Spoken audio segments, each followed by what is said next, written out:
Alright then, howdy everybody, and on the YouTube as well.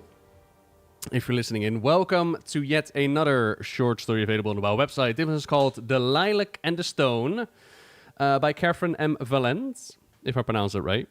Link, per usual, is in the description down below, and we're going to be doing a live readout on stream. Chat, if you want to say hello to YouTube, you can do so now. Otherwise, sit back, relax, and I hope you'll enjoy. Among all the great, craggy, unfeeling boulders of our people, Dagran was always my flower, for all the good it ever did him, or me. Few can imagine what it costs a gentle soul to grow up a dwarf. It may even be worse that they come into this world saddled with the soul of a daughter instead of a son. That one singular roll of the bones determined much of my life before my fist first found my mother's braid.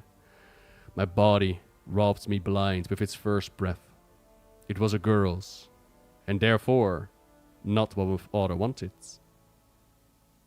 I am Moira, daughter of Magni Bronzebeard, and his bride, Emir, princess of Ironforge, widow to the Dark Iron Emperor, mother to his heir, Dagran II, and I've been angry since I was old enough to walk the path set before me.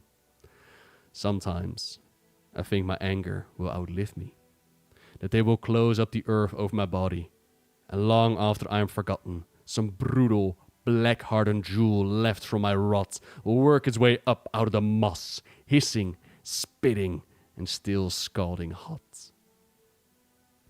Maybe they will use it to warm a village somewhere, an eternity of cozy hearths and ready stews fueled by this bitter fury that I carried but could never fully satisfy. I like the idea of that.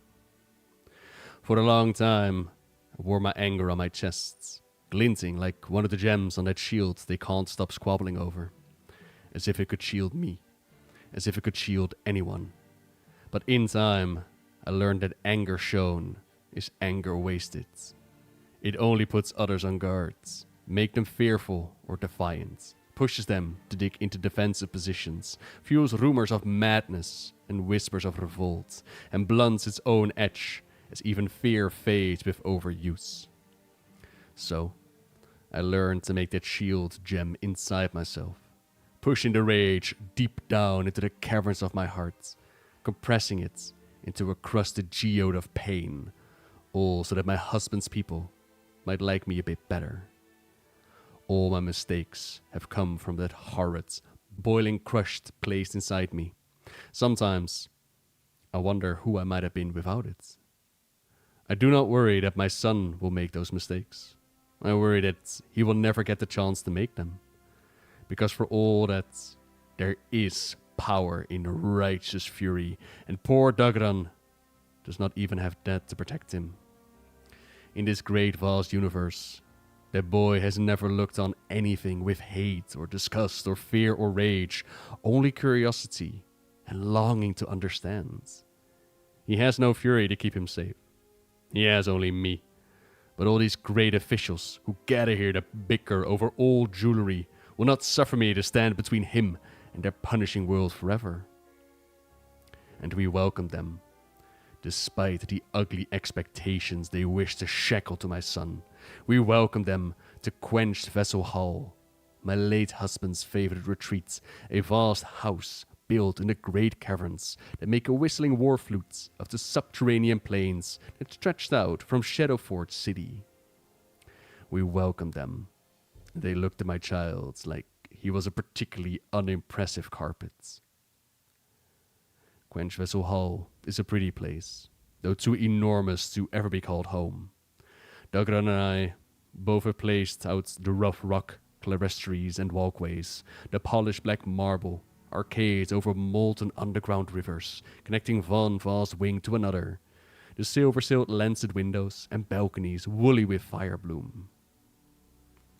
One could walk for hours, staring out into acre after acre of luminous stalactites and glittering stone, hours upon hours, and never leave the house. I have always walked to clear my head, to have a moment of quiet without those stomping bellowers demanding to be satisfied every second, and there is never a second in the life of a queen regent without stomping unsatisfied bellowers. Sometimes I think I see my son running ahead of me as he used to do, small and sweet and careless, laughing as I have not heard in many years. Then it's gone, vanished around a blue agadi column into the shadows of my mind, and all that remains is regret and the problem. I've gone to several meetings now concerning the great shield discovered by explorers in the Badlands. I've examined the bloody thing closely, and it was bloody, splattered with the stuff, blackened and cracked and centuries dry. The battle side was quartered by a cross of 3 delicately braided metals, iron, bronze, and gold, divided in a massive surface into 4 images, faded by time and bludgeoned by experience. An ornate and delicate silver crown, barnacled in black pearls and jewels of purple and green against the black field, with a great warhammer thrust through its circlet, whose pommel was a simple knuckle of plain, rough-hewn granite. An eagle and lion rampant adorned on a field of white, and below them a branch bearing both orange blossoms and oranges in the mouth of a helpless lamb. A great iron goblet, studded with chunks of onyx and amber, and filled with blood pricked out in ruby dust. And last, a tower of black rock, its masonry cracked through the middle, engulfed in flames of topaz and garnet that spilled up and out into the other quarters, threatening them all. And all around these designs, a border of that same braided metal, but with a 4th ribbon of silver, on which is engraved runes so ancient not even the most learned scholars dare claim the capacity to read them, or even swear to it that they represent words at all. I have listened to the evidence and the arguments, both practical and born of passion. I've closely examined the artifacts, and I've come to the definitive conclusion that I do not care about that slab of metal and time-chewed leather. It is nothing, and it means nothing. Artisans with too much time on their hands trying to impress some long-dead king who would know rampant from peasants, but I'm certain truly excelled at separating brains from skulls. It's a very finely made and rather expensive reason to fight. Nothing more. Oh, is it for the bronzebeards? Because the method of braiding such metals so finely together is a secret of their smiths alone?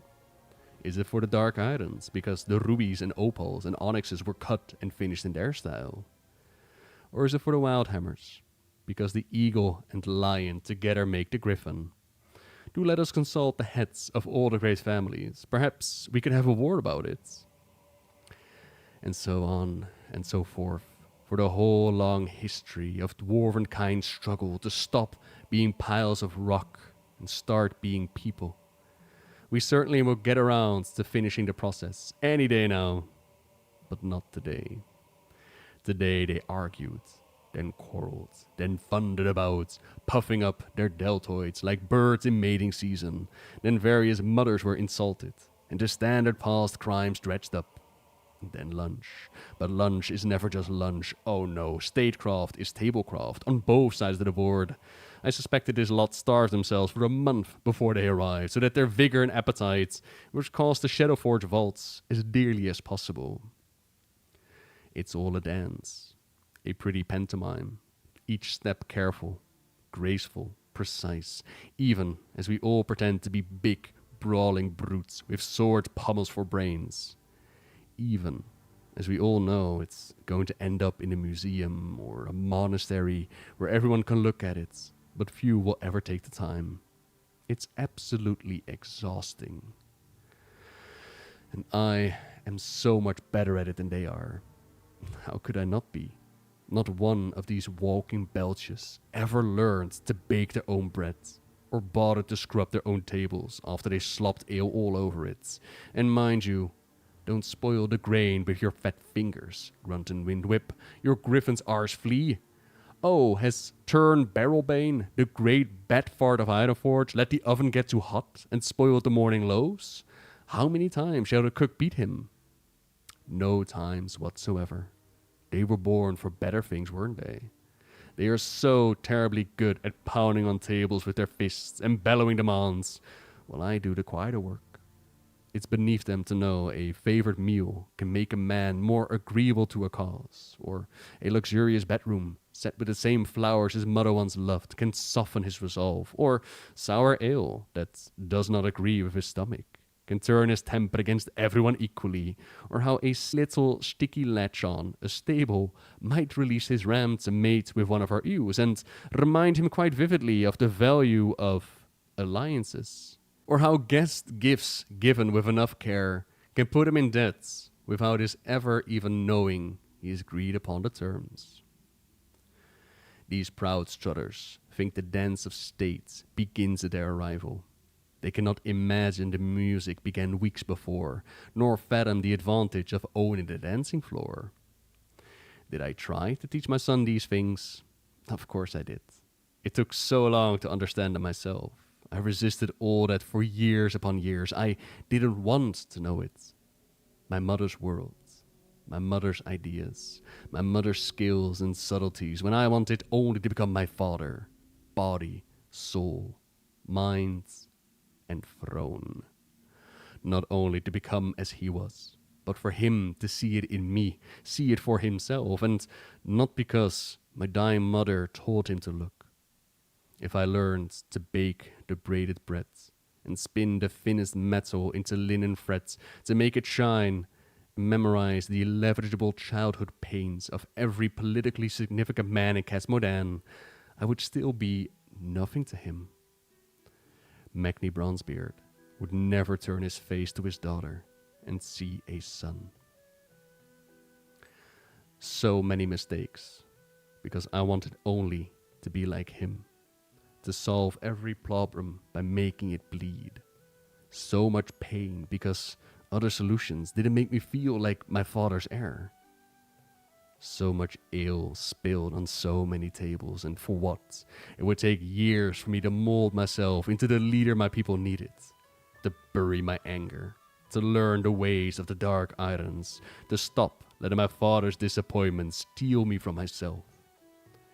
I had made mistakes in the doing of it, but it was I who saw my husband's vision realized, who helped free the Dark Islands from the thumb of Ragnaros. And it was I who allied them to the other clans, who led them into the broader alliance. And it was only then that my father saw me for what I was, and not whom he thought I should be. And I would never let this be the model for rearing my own son. Unlike the nobles braying about our table, my boy has baked his own meat pies of boar and bear, spun his own wool, stitched his own tunics, washed the stones of Quench Vessel Hall until they shone and he bled. The trouble has never been that he does not know how to play the game. It's that he refuses to play at all.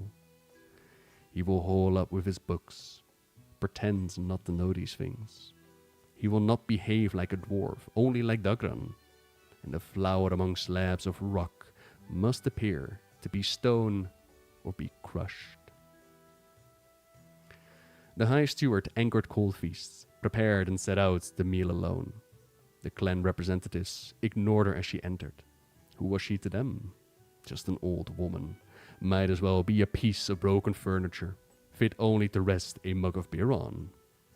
Stooping and scuffling on the flagstones, her back hammered with age, eyes distant and glazed, arthritic hands quivering on the lip of a great golden platter, stamped with the griffin sigils of Wildhammer, piled high with sugared morels and spiced haggis, blood sausages smothered in boiling bramblebear butter sauce imported from Kaltiris.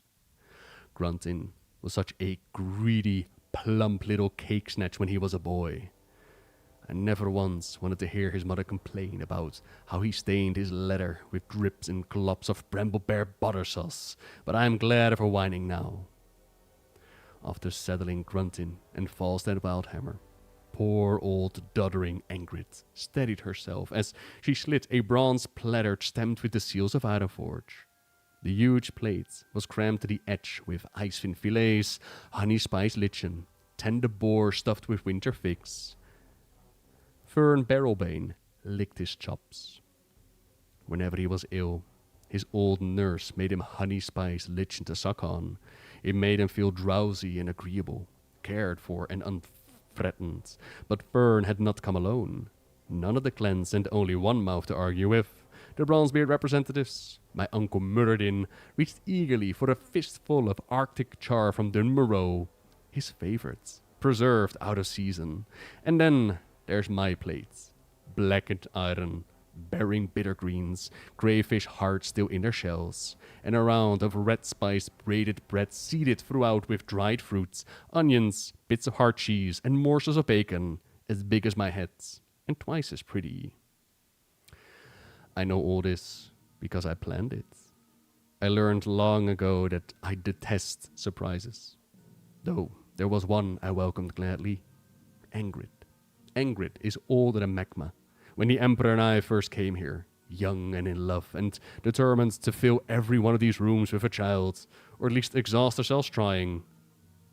Engrid was already stark white of braid. As far as I know, she sprang whole from the foundation stones of this place when the first hammer struck the first slab. When we met, she was mistress of the kitchens, a bare spinster branch of a minor family scrub brush.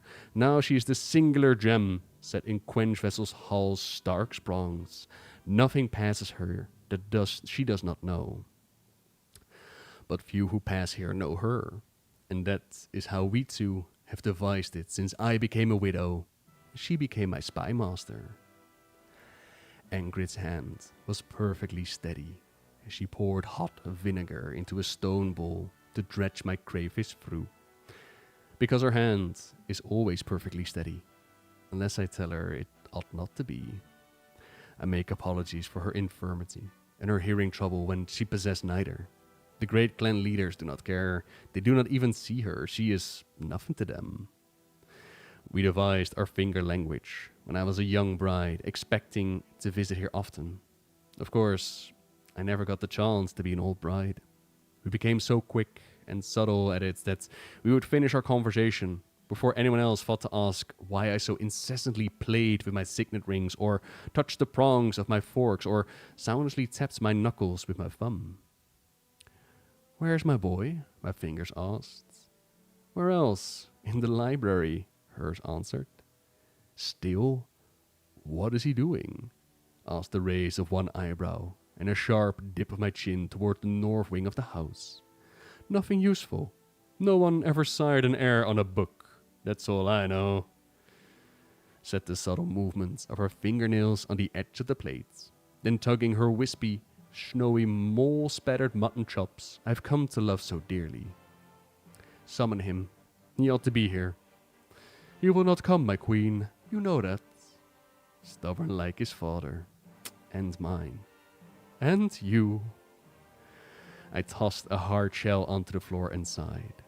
"Brothers, I'm nearly ready to call for my mace to break this bauble in 4 pieces. We can each take one home, pitch the last into the sea, and go back to our usual business, which is still warm and waiting for us."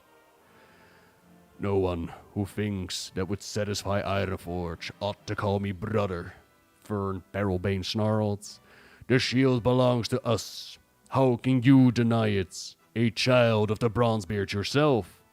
Are your loyalties truly so bent to the Dark Iron, where your son reflects the lineage of both houses?" Subtle as a cudgel, this one. My first loyalty is, as ever, to our people. Grunton snorted around a butter-greased mouthful. "Oh, just let us fight it out, Moira. It's what we're going to do anyway in the end. I don't know why you're putting it off. This will all be over as soon as I'm allowed to make my points clearly and efficiently." Windweb held one massive hand and then the other, by way of illustration. Arguments without fists are like sentences without punctuation. You might manage it, but why make so much more work for yourself and everyone else? Easier to just do it right the first time. Falstad looked about to interject, but was cut off by Fern. "Oh, I hardly agree." The Bronzebeard's second slurred over gulps of ale. "Since the start of the council, it's been too long since we had it all out.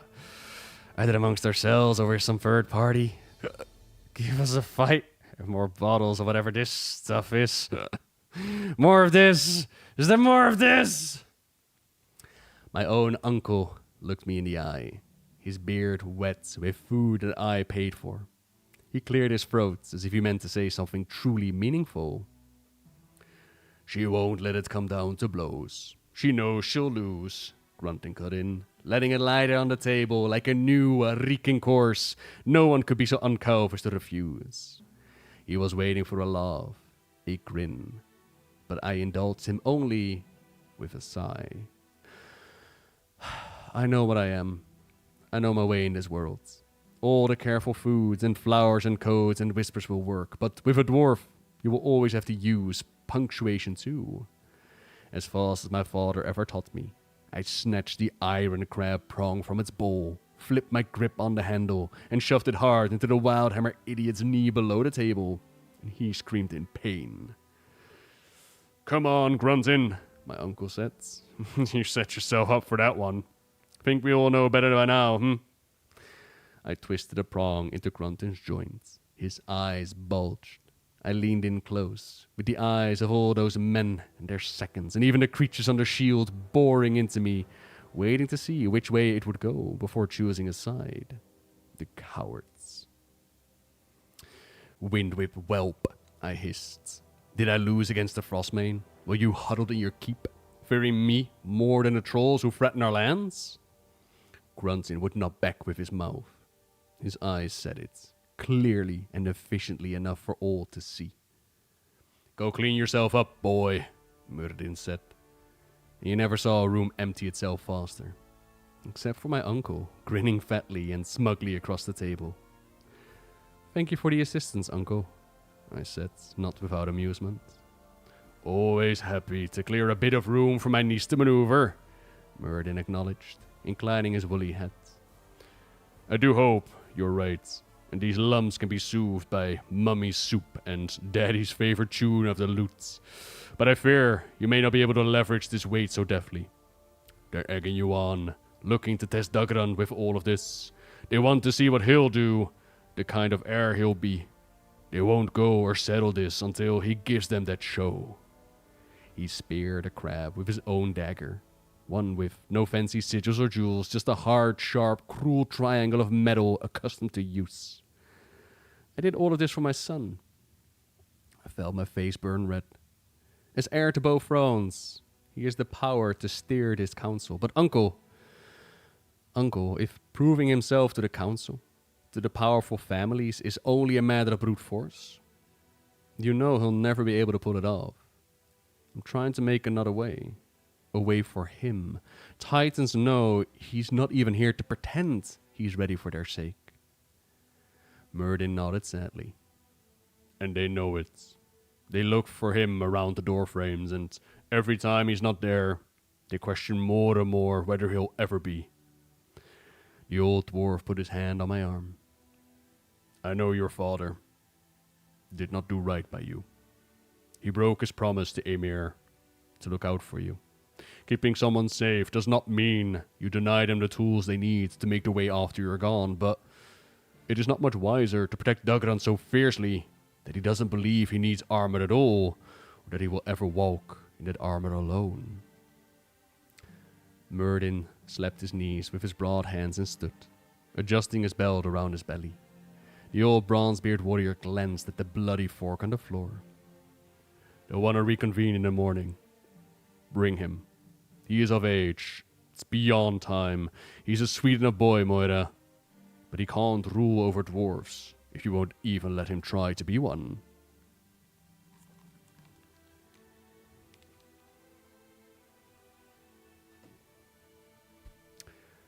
There's no natural light in Quenfessel Hall, except in one place. The manor, the grounds, the stables, the armory, even the walls and rivers all sprawl, clatter, rise, and tumble deep underground. The stoves and corridors and buttressed colonnades glow a faint red from the hot magma far below, illuminating somewhat every wall and arc, broken by occasionally orange flames in faceted lanterns where their shadows grow too deep. Outsiders always found it dreary and oppressive. My people find it safe, reassuring, correct. But there is one place where a new husband, young enough to rip out a strip of the night sky for his wife's shawl if only she wanted it, or the craggy stone ceiling reached all the way to the surface, then had it hatched and engineered with clear thick crystals to let in the sun and nothing else. And that single shivering shaft of daylight falls into the portrait hall on a painting that should not be there, for it shows no dark iron ancestor or hero who earned their honor here.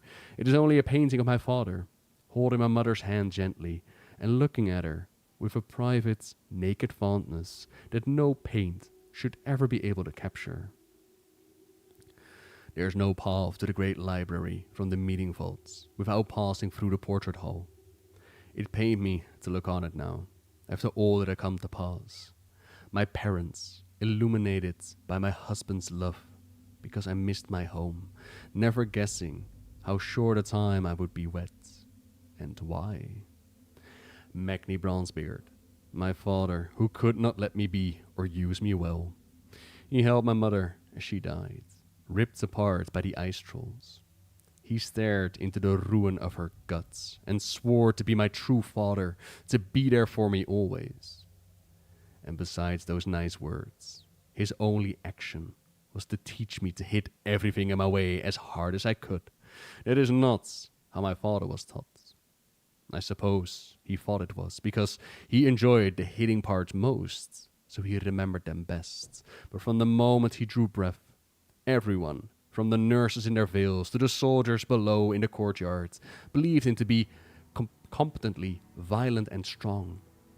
His education was to temper that natural steel with judiciousness, magnanimity, fairness, and the occasional necessary mercy.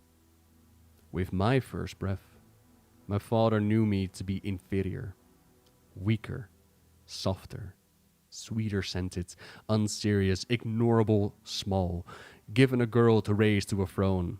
He deemed her education must be to cut that natural linen into the harshest battle tunic imaginable, because only at her strongest did she stand the slightest chance. I was given no philosophy of rule, no lesson from a foreign mage on the niceties of justice, never taught to hold back if ever I struck a blow to spare the weak or the innocent.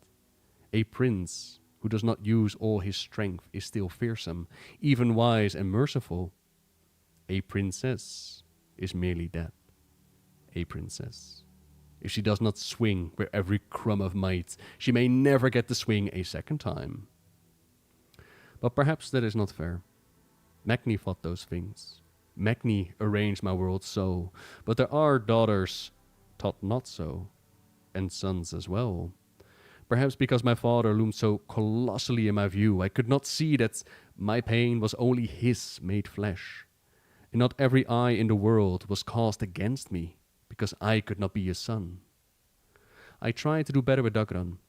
I did try, but I became lost somewhere in it, in the reflections of pain, and in trying to protect him as I was not. I protected myself and left him bare. Perhaps when I finally saved myself from this frozen prison of a promise half-kept, when I shone so bright and swung so hard in the depths of a dungeon that the Emperor himself raised me up and treated me as his future, loved me enough to let the sun into his stronghold only for me, when I became a queen in my own rights, won in the battle of love, which is no less a war than any open plain churned with bodies, that man in the painting took it from me, my own father. He could not bear to let me own my birthright, but neither would he allow me another. And then my nurse, in her veil, put this tiny, wrinkled boy into my arms and said, "Make him a king. Make him a man. Make him a warrior, before whom everyone who could not see you for your father's shadow will tremble." What was I to do with him? What good could I be to this strange mirror of my Dagran? Another Dagran, but not another. Nothing like his father or his mother, born quiet and gentle and loving as I was not, as no man I ever knew even wanted to be. Born so happy and kind that Toothgnasher himself would let him kiss his nose, to whom violence would have to be taught, because he drew only wisdom from my breast. Oh, my son, what will you be with a mother like me? The cold sun filtered down through the crystal and lay like a hand against my mother's painted cheek. I watched the lights move for a long while. Too long. So many years since I could bear to look up as I passed through the door to the library that inevitably held my son, no matter the hour. So many years since I could stand to look at the family that never was. On the stone wall behind the painting, a tangled knot of roots, branches, and flowers had broken through the rock. A spring lilac, determined to live, slowly shattering its own foundation as it grew. But what could it do? Stop growing? None of us can. And there, beyond the grand door, and the paintings and the lanterns, there was Dagran, like a seed in its husk, where Angrid said he would be, where no one ever needed anyone to say he'd always be, in the great library of Quench Vessel Hall, surrounded by books, open to chapters, and verses, and illuminations on 1,000 different subjects. Reading, as was his preference, 9 or so at once, jumping each to each like a butterfly sampling flowers. Dagran Vauruzan II. Beautiful, gentle, and quick, hair afright, fingers covered in ink stains, several seasons from being a man grown, eyes alight with interest, and whatever peculiar excitement he took from those pages as from no other source.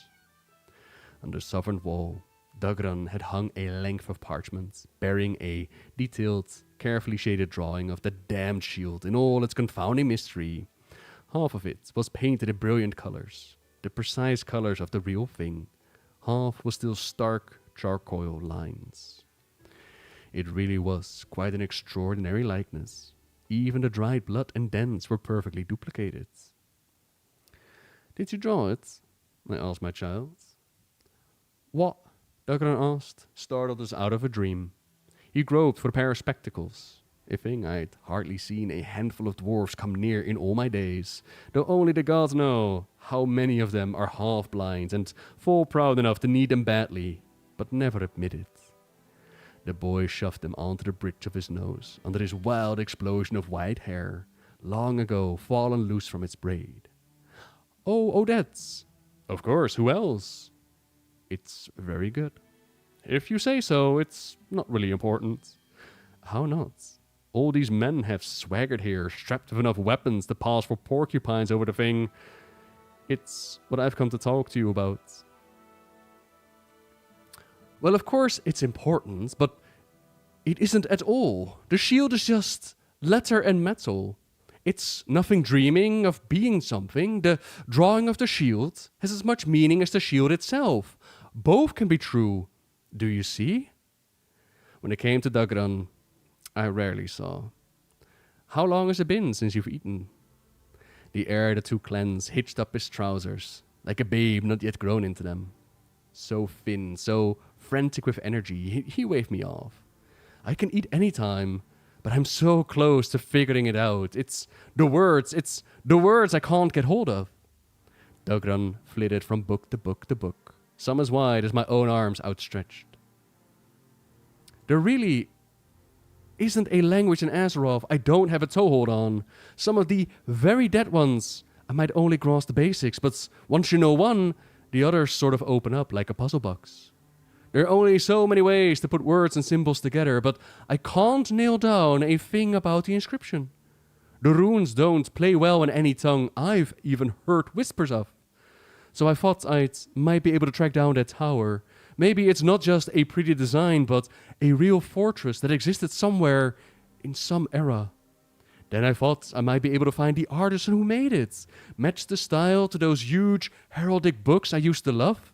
Do you remember? Of course I remembered. Children always think they are the only ones who remember their childhoods. But to do that, I had to understand the style well enough to recognize it elsewhere, and I never cared much for art, so I taught myself to sketch and paint. You taught yourself to do that? The boy shrugged. It wasn't that hard, and anyway, it didn't help, so I moved on to something else. There's something about the goblet that bothers me.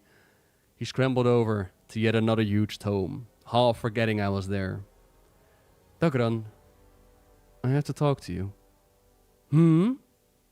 Dagran, it's time.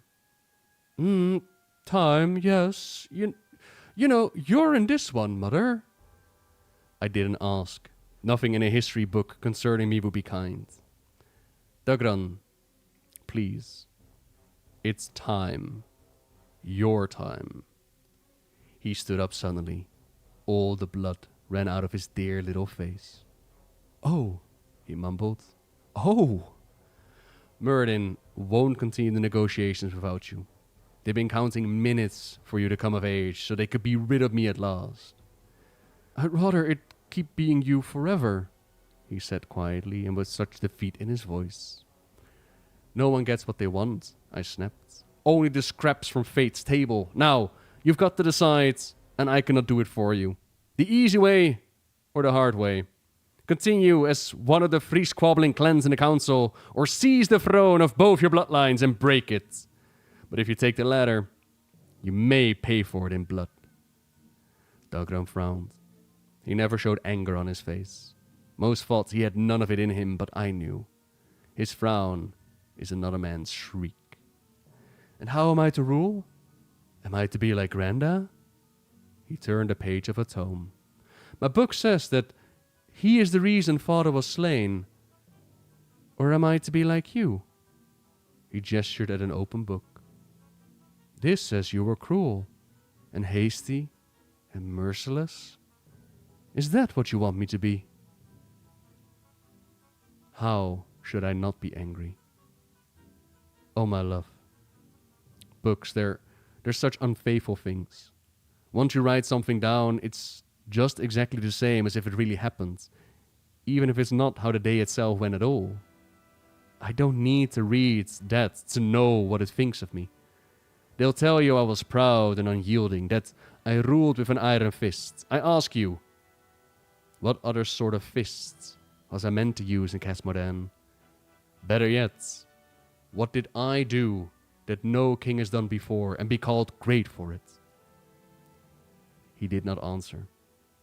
He could not. There was no answer to that. Neither of us spoke for a long while. And anyway, I was young. Youth is foolishness, whether great or small. I'm young too, Dagran said quietly. As for your grandfather, I continued quickly, I hated him. For years, it's all I thought of, but... Oh, did I really mean to say it? I did not want to, but you'll do so much for your only child. So much. Even tell the truth. But he did the right thing, from his point of view. Dagran, who never knew his father, snapped his spectacled face toward mine. There was a flash of fire there after all.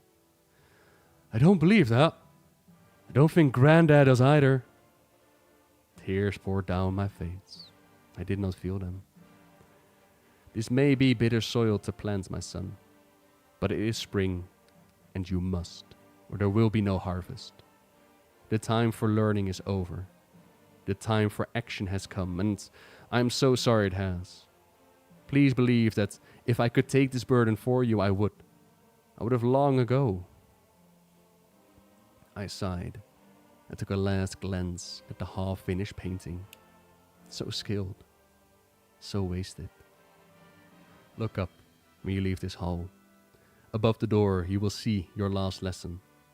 There are flowers that grow on naked stone and thrive. Then, report to the meeting hall to address the council. 2 hours after dawn. My son straightened his shoulders, just as he had when he was small and running through these halls on a ribbon of laughter and dreams. I knew that proud little spine. He meant to talk back to me.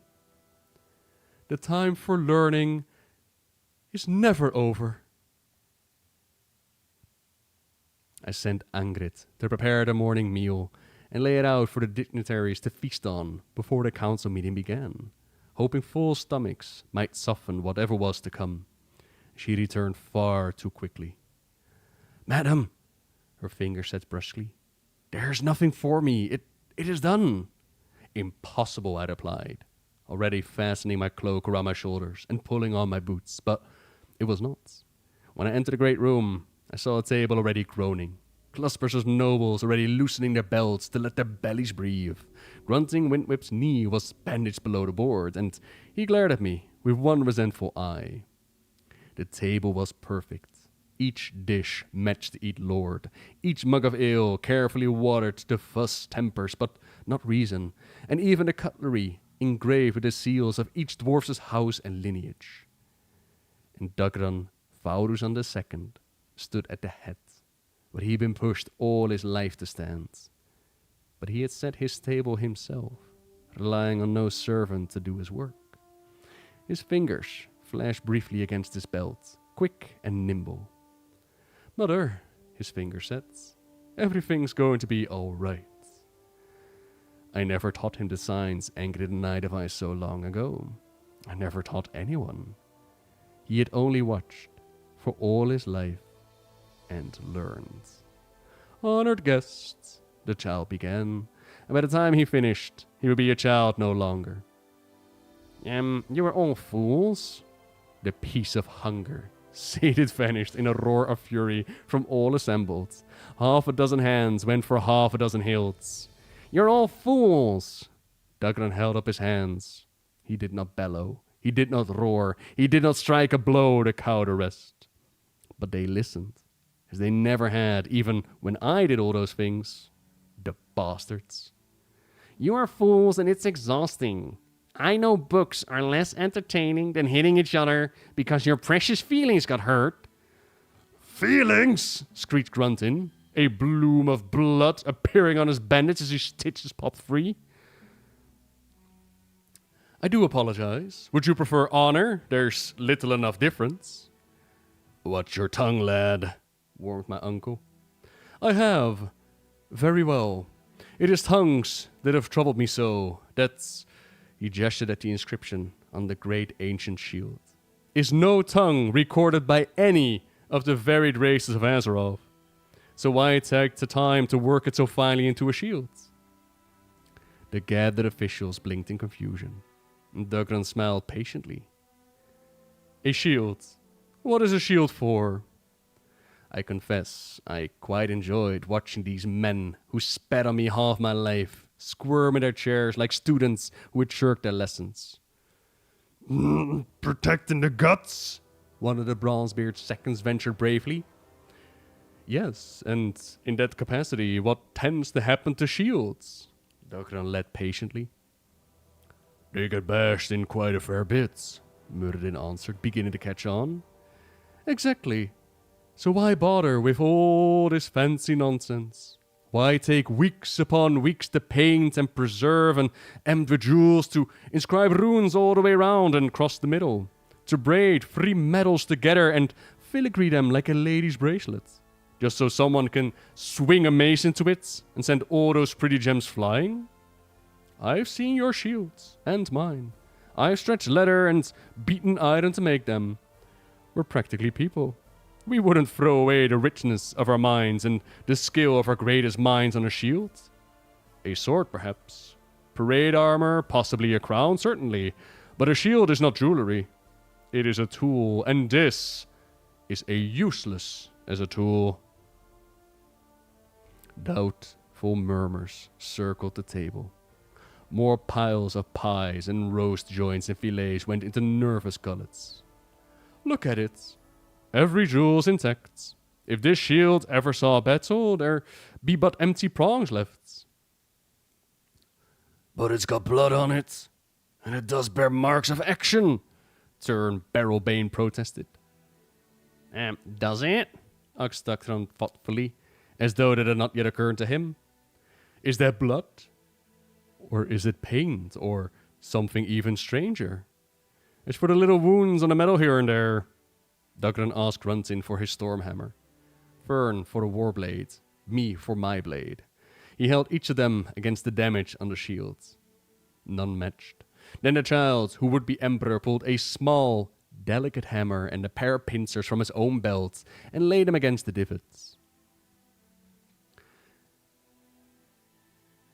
The Explorers League tries to be careful, he chuckled ruefully. These are the marks of excavation tools. As for the blood, I will come to that in a moment. I've spent weeks in the library researching these sigils and marks, the workmanship of each aspect, the runes themselves, everything, and the answer is, you're all fools. Don't make them feel stupid, my finger flashed in warning. You won't get to finish showing off. This shield was never meant to be used in battle. It is a memorial, it is an apology, and it is a promise. Look again, Wildhammer. There is your griffin, broken into parts that long to join, tragic, weeping, separate, unable to feast on the lamb alone, no matter how rich. Look again, Dark Iron. There is your fortress, burning beyond salvation. Look again, Bronzebeards.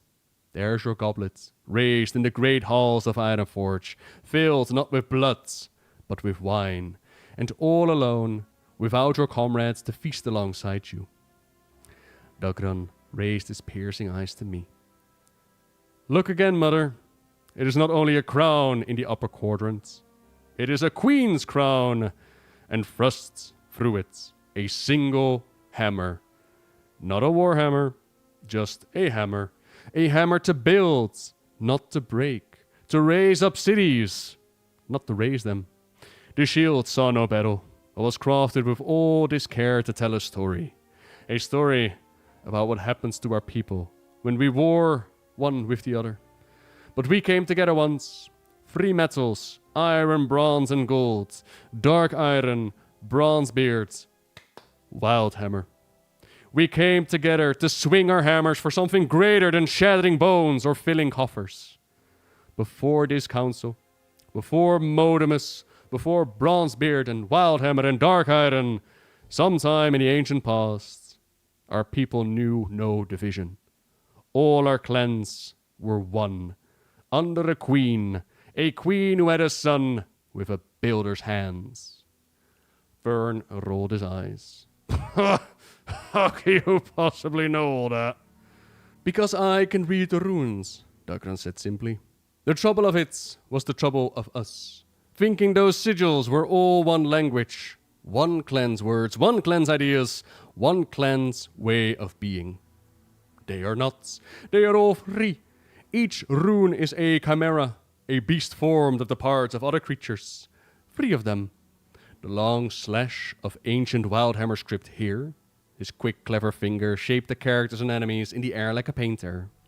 The curved, blunt point of lost Dark Iron runes there. The bold curve of dead Bronzebeard shorthand uniting them. Each letter follows this pattern. I would have seen that much more quickly if the chimera ended there. Instead, not only is each letter made of 3 scripts, but each word is formed from pieces of our most ancient languages, and the sentence itself uses a patchwork syntax. Dark Iron verb conjugation, Wildhammer noun declension, Bronzebeard prepositions, and syntactic typology. Dagran was losing them. He'd become distracted by his own joy of studying puzzles, by the delight of having solved an impossible riddle, and the longing to share that, to show it off. My boy had delved far too deep in a mine that had no ore for these men. Come back, Dagran, I thought desperately. It is not enough to remember who you are. You must remember who they are.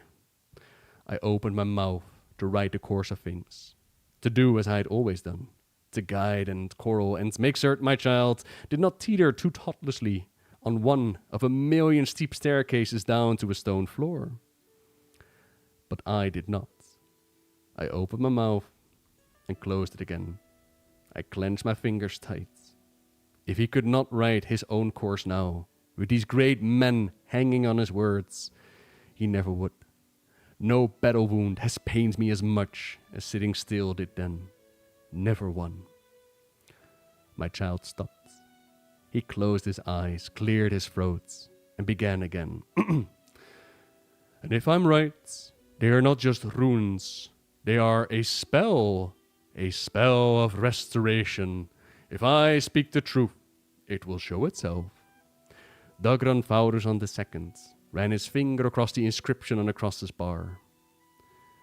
We are all fools, he read. Then he ran his finger around the words that rimmed the images. But fools no further, fools no further, fools no further, fools no further, fools no further, fools no further, over and over again. The blackened, cracked, dried and peeling blood shimmered and ran like paint, and in a moment, less than a moment, the shield swam with bright dwarven blood, wet and fresh and hot. Will you be fools then? Dagran said in a voice I did not even know he possessed. He brought his fist down on the shield with such might it cracked beneath his strength. Or will you be brothers? If this is the latter, I welcome you. If it's the former, I have no time for your games when there is so much to build. Stand in my way, or do not, he continued. It makes no difference to me. Blood speaks true. Those are our ancestors, our fathers, our mothers, the actual people who lived and died only to become memories, symbols, the seals on your cups and the food on your plates. They spent untold fortunes to craft a message that would last beyond eras, only to tell their foolish sons that they are family. If you wish to disrespect their honor, leave this hall. Let it be your own affair. I will not. I will stay. I will work. I will build with whoever is strong enough to hold a real hammer.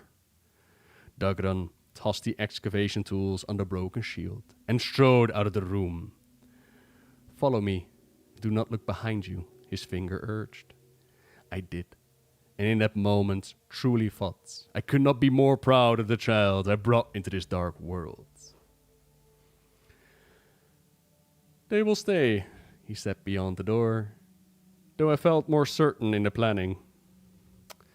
I could not imagine you would do so well, I said quietly. I touched his face, my own baby's face, never to be so young again. How did you finally solve the runes? You seemed so lost yesterday. You said it was impossible. Dagran Faurusson II smiled softly at me. This place is full of eyes and ears, and only some of them Ungrids. I don't understand. It was all so perfect. You found the solution. Ah, there was the boy in him again, practically wriggling with excitement to tell me how naughty he'd been. I told you. The shield is nothing. The shield itself, I mean. I told the truth. That thing was never made to be used in battle. It could not have been. It is too fine, too dear, and all those soft metals and jewels make it brittle. Those ancient dwarves made it not to fight, but to speak. Mother, do you understand? To speak to us, down through the centuries. They knew themselves, they knew each other. They knew when their fight was over, so their unity would be. They knew it would all happen again, inevitably, again and again. So they made this great object and sent it down the lines of their houses to their great-great-great-grandchildren like a message in the falcon's mouth. And their falcon was time. Dagran laughed dryly, ruefully. I do get carried away, don't I? Then why not make such a letter easy enough for anyone to read, I asked. It makes no sense. But it makes every sense. What would you think if you found some bit of scrap metal that said, "You are stupid"? You would ignore it flat out, and so would everyone else. No, this was the only way to make sure anyone would find value in it.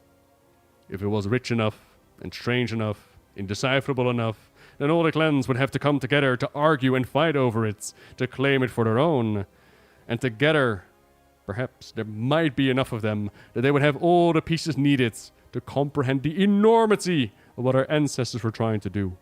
What they were trying to say, which is the same thing you and Ingrid say with your flowers, your music, your food.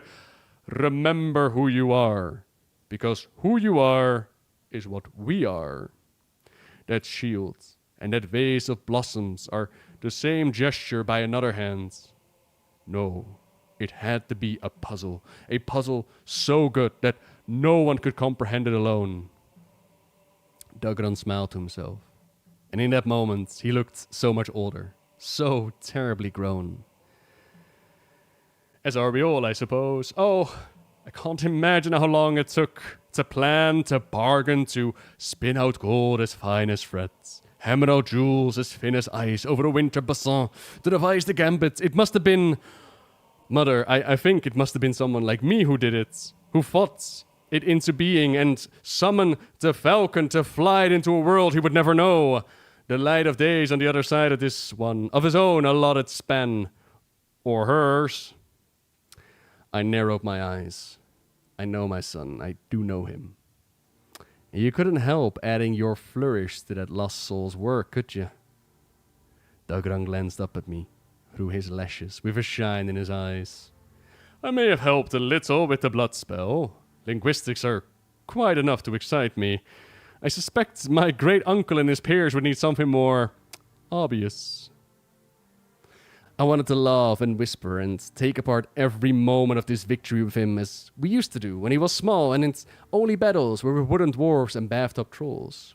Tell him how I had done something not so different in my youth. Show him my pride by showing him how alike we are. But I did not. I could not. I did not want to take from his deed by plastering it with my own, making his virtue mine, leaning over him like a shadow he could not escape, to find a light he could own. I can learn. I can. Mother, I knew this day would come. And I knew I would not be ready, he went on. I had to be better than them. I had to find my own game because I could never win at theirs and any more than you could. And it will work now. It will, I know it. For a while, at least. It's only ever for a while. Until the need for a falcon comes again. He gripped my shoulders and pressed his forehead against mine. I thought my heart would burst open. Say you're proud. Say I am your son and you see me. You see in me what was taken from you. I see you, my child.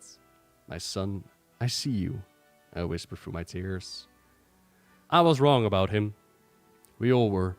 Only they have yet to discover it. He was always my flower, my lilac growing in the most difficult way. But maybe we all are. Flowers beneath the stone. Maybe we all tangle inside. Maybe we scream and charge and stomp and frown because we know if the armor over our true heart slips even once, this world will eat our petals whole. After all, the lilac is no less of the earth and earthen than we, no less than the petrified rock on which it must grow. But only Dagran ever stood bare before others and told them all he was both at once and would rule them anyway. He is stronger than any of us who lived, even me. I was never strong enough to stay soft. And as I watched him turn back to a room he would own forever the moment he entered, a room not one single lord had dared to leave, I became my father at last, hard as a diamond, barely able to move for the weight of my own history, watching the future slip in between the cracks before anyone realized it was already here.